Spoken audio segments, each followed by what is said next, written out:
everyone, Zavin here, back with another gameplay commentary video. Today is going to be on pop culture. I haven't done one in a while, so a couple of pop cultures on a couple of things. If you visit the like, subscribe button, of the channel, all the articles will be down below as usual.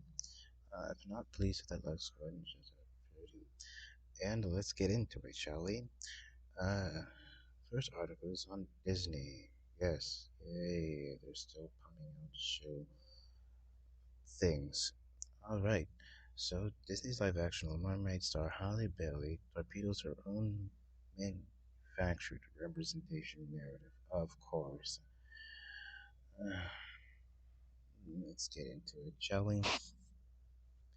And yet another Signified example of celebrity excellence torpedoing a facade of Hollywood's fury focus on identity politics in a recently resurfaced interview revealed that despite her film's and her marketing campaign relying on the narrative that Disney's upcoming live-action Little Mermaid star Halle Berry is not troubled, has had no trouble of connecting with characters who shared none of her own superficial traits. Wow. Let's get into it.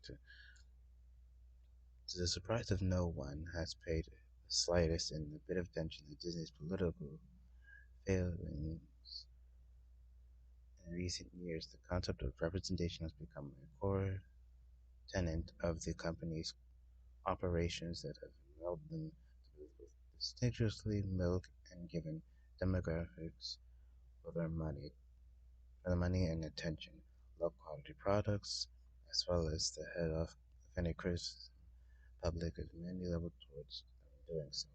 Hmm. As such as we're surprised to find that no one has representation rhetoric, which essentially claims that the viewers are unable to connect or empathize with a character unless they share the same imaginable characters as gender, sex, or skin color being deployed in full force and promotion of the mermaid. And no, you do not need to have the same likeness, same character, same everything about you to connect with that character. It's based on the ideals and what that character goes to that you can connect with that character. But no, Hollywood doesn't want to refute that. Speaking to Variety on her first major interview, being a cast role for Bailey has asserted her appearance in the film as a race-swapped version of Ariel. It's culturally important for black audience because she wanted a little girl in me, little girls just like me who were watching to know they're special and should be a princess in every single way. And yet Disney can't make their own story that has a black character. Black character. No, they have to race swap. Ugh, Disney. The article continues that there is no reason I should be continued, and an assurance that something I need. I asked, should was able to weather the racist backlash of her casting, this being yet another narrative manufactured by the company in order to shield their upcoming cash grab. Cash grab is, oh, I wouldn't call it a cash grab, it's fucking a cash grab.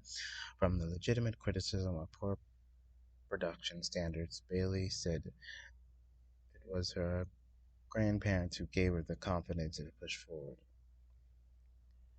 It was an inspiration of beautiful things, to the words of encouragement telling me that you don't understand. This is what it's doing for us, for our community, for little black and brown girls who are going to see themselves. You should. She told the entertainment news outlet what what seeing a black princess would have done for me. How about how would that have changed my confidence and my beliefs? Everything, she concluded, things seem so small to everyone else. It's so big to us. Oh, that's again. If you wanted to see a black princess, how about watch Princess and the Frog? I know that movie was also race swapped, but at least that made more sense. that actually worked, unironically. But here, come on, Disney, come on. Bailey then further promoted the narrative during the later interview that Fashion magazine in the face, reflecting on the backlash of her casting as actress. And I know people are like this. It's not about face, but now that I am her, people don't understand that when you're black, and this whole the whole of your community is important to us to see themselves. No, it isn't. As this said, the singer slash actress as a black person, you just expected not to be really shocked anymore. They're really pushing the whole diversity bullshit. Yet, despite there is appraisal of these tired talking points, the actress would reveal during the same visit that with variety that she would, in the younger self, would easily identify with the character. Looks nothing like her, as recently highlighted by YouTube George the Giant Slayer in his recent video Why Hollywood Media Woke Media is Dying. Disney is on life support. Bailey would make a simple slip of the tongue during a separate interview given publication for the YouTube channel. This or that features celebrities are asking about their preference to be queen to give in opinions relating to the such topic of music, food, and movies. Uh, asked by asked by Variety, she preferred Disney's original 1989 animated Little Mermaid to her own live-action version. Bailey asserted, "Oh my gosh, this is really hard. One, because the animated version was always been special to me, and since I was small," and she further gushed, "I mean, it's the reason why I swim would be in the whole feeling like I'm in the animated version of her. So today's dream comes true, and the live action barely concluded, which is super cool. Of course, I'm going to be chosen because I'm like what? If you like the 1989 version of the film, then why are you race swapping it? It makes no sense. As an example by George the Giant Slayer, his analysis, in her own words, she almost profound a connection with the Little Mermaid, so that means the movie and the magic in it worked. It drew her and concludes that the YouTube she didn't see herself. She didn't. She understood it. She loved it. So that means then no changes were necessary. Of course, no changes were necessary. It's all a ploy. This is all a ploy to, well,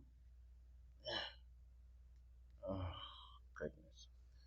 Now that's done, we have another one about Disney. Yay. So, let's get into this one. Hollywood still calling fans racist, so it's time to reimagine the Little Mermaid and more characters with AI generated art. Uh,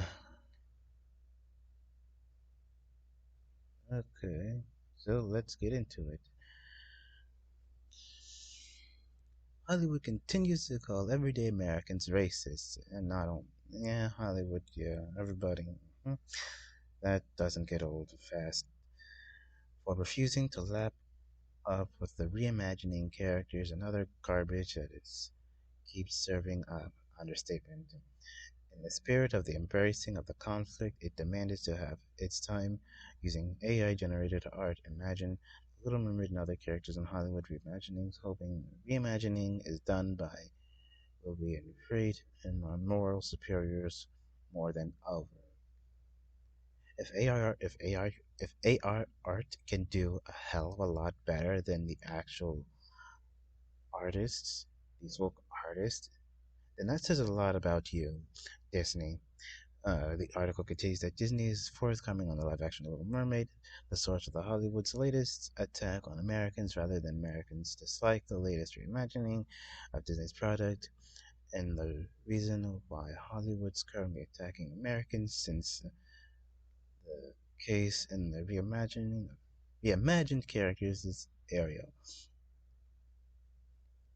I can probably I can probably post the picture in the video. But the article says on the left is what Hollywood wants everyone to accept as Ariel. On the right is the AI art reimagined version. She took a full-grown woman in the AI, which is older than she appears, according to the original Hans Christian Andersen tale. Still, it's clear that she's much closer to what Anderson had in mind than woke Ariel. Wow.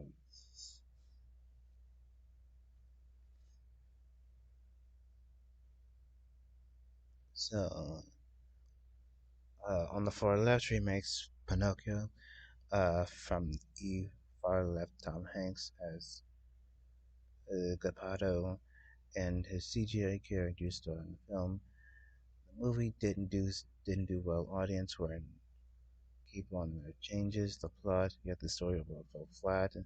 As the filmmaker's deception of very yikes enter Gabby's version of her. It's noticeable that difference like the blue fairy in the classic Disney animated Pinocchio film from 1940, but the blue haired actually brings her closer to the original tale than the right blue haired SJW thing. The fairy tale with Doris' hair helped guide the wooden puppet to become a real boy. Ah. Disney is scheduled to release another re-swapped remake of the classic Snow White in 2024. This one will star far-left actress Rachel Zegler, who exposed her thoughts on a variety of issues, who aren't officially photos of Zegler as Snow White yet, but she's mentioned as she'll bring a modern edge to the character. Yes, that's the something we actually really need. So, are there any changes to Zegler's Still White? Well, better, a high-quality version of Gabby's AI can generate possibility at least when it comes to the Snow White look, but the film will be any good? Of course not. Hollywood is no longer capable of producing quality works. Hollywood despises normal Americans, and its product reflects that. Of course they do. It's. I heard that there were also a writer's strike in Hollywood, and if that's so, I'm all for the writer's strike because if this actually stops the woke bullshit that's going in through Hollywood, I'm all for it. The article continues.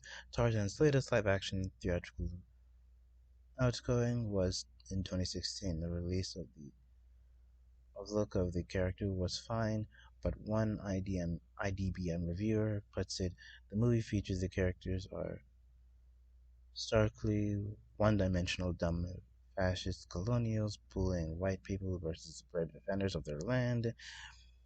Narrative features the version aren't going any better, with Sony Pictures seeking to do a total renovation of the characters and the intellectual property. No surprise there.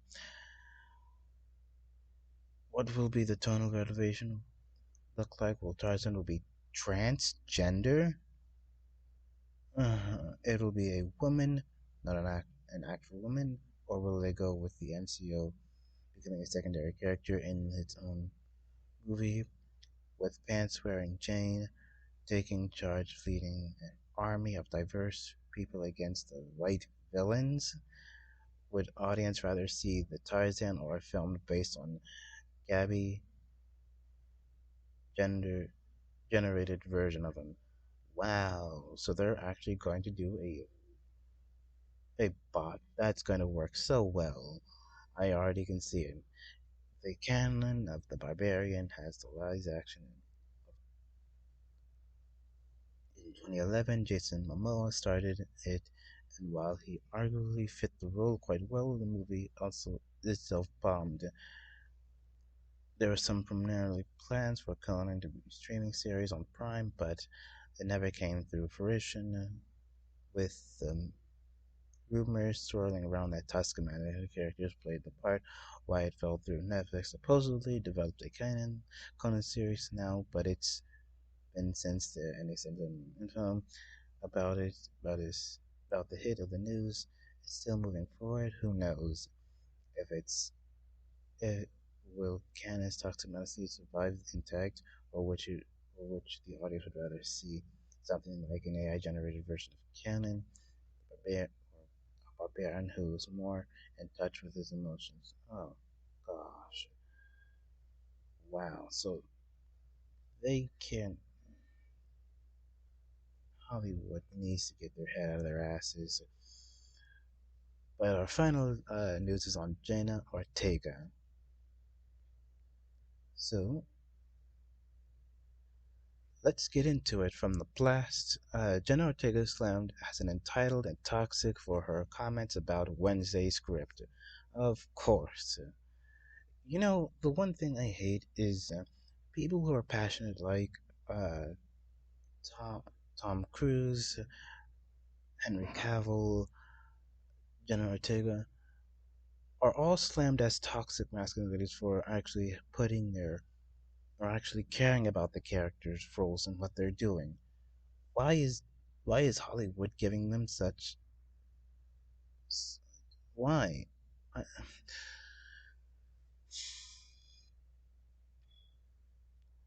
Hollywood writer and producer Steven Knight also called out Jen Ortega over her criticisms of the writers of Netflix series Wednesdays. Why?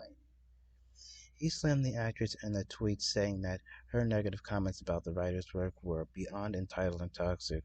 The writers also pointed out that she would have felt it hurt if the showrunner slammed her acting abilities in public. Following the comments, fans of the show reacted to their opinions. Some supported Denied, while others sided with Ortega. You know, I'm on Ortega's side. Hollywood is nothing but a bunch of pricks at this point. While taking to Twitter, Denied slammed Ortega's comment on being unhappy with the writer's work during the appearance in the recent episode of the Shepherd podcast. The actress was very critical of her Wednesday character, claiming that the show that many lines did not make sense for her, and she changed it a few at few points, which is all right. Apparently, she actually got the green light from Tim Burton himself. So what's the big deal? Day Night also scripted several hits, including the Buffy the Vampire, Smallville feels. Digger's comment was beyond entitled toxic, even though he's been a fan of her work. Wow. I love talking with actors about their lines and stories. The Daredevil writer tweeted, but why the nature of the beast? They don't have a full picture where the story is going, why the lighting people who make Knight said that Ortega was young, might have known better. He pointed out that she would have felt hurt if the showrunner slammed her acting abilities in public. I read that. The writer said that she would have asked herself it would feel that the showrunners talked to difficulty without refusal and before material. Speaking on Shepard's podcast, Ortega said that she doesn't think that ever had to put her foot down more on set in the way that she had to on Wednesday. Doesn't this seem very familiar with how Netflix and the writers treated Henry Cavill for wanting to stick to the actual source material? The article continues to say the actress has several instances when the storyline did not appeal to her, including one about her being in a love triangle. Becoming She admitted it was almost unprofessional in the scene during the filming by switching lines without warning anyone, only to later explain her reason to them. Yes, she changed the script because she was worried about it was boring and no, it would not resonate with the audience. particularly by making our own character more likable. You can't lead a story with no emotional arc because then it's boring and nobody likes you. The actor said, when you're little and says very morbid, offensive stuff, it's funny and endearing, but then you become a teenager, it's nasty, and you know it, and there's less of an excuse. Although Ortega said is yet to react to fans, viewers, the shows aired their opinions. Some supported the writer. He was right calling the actress publicly trashing her coworkers. Your position on issues has been clear, being don't publicize your trash, said. However, yeah, you can't. An ultimately comedy horror series turned out to be being a hit regardless the drama set from debut on November 27, one day to become the second most watched series on the streaming platform in English and 3 weeks after. Yeah. Ortega was also nominated for Nickelodeon Kids' Choice Awards and Favorite Female TV Show Family, and also winning the prize on March 4th, 2023. It's the 36th edition. The actress will replace her role in the following showrunner announced and a new in January 2023. Okay, so yeah, basically the showrunners did not like Ortega's changes. For me, I'm all for the changes if it stays true to the character. But with that said, I hope you enjoyed this video.